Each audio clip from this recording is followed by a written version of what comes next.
তো হ্যালো বন্ধুরা, good morning. সবাই কেমন আছো? আশা করছি ভালো আছো। আমিও ভালো আছি।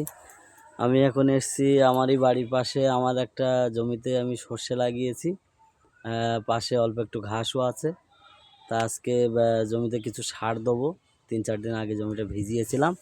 তো চলো তোমাদের দেখাই সার দেওয়ার মতো হয়েছে কি।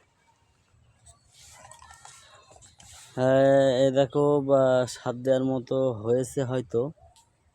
আমিও সঠিক বুঝি না, কেননা চাষবাস আগে কোনোদিন করিনি। কেননা ড্রাইভার লাইফ তো, গাড়িতেই জীবন কাটে। মাঝে মধ্যে মাঠে আসা হয়। একটু সরিষা করেছি, পাশে কিছু ধনিয়া পাতা আছে, কিছু মূলো শাক আছে, আর এই যে অল্প একটু ঘাস আছে।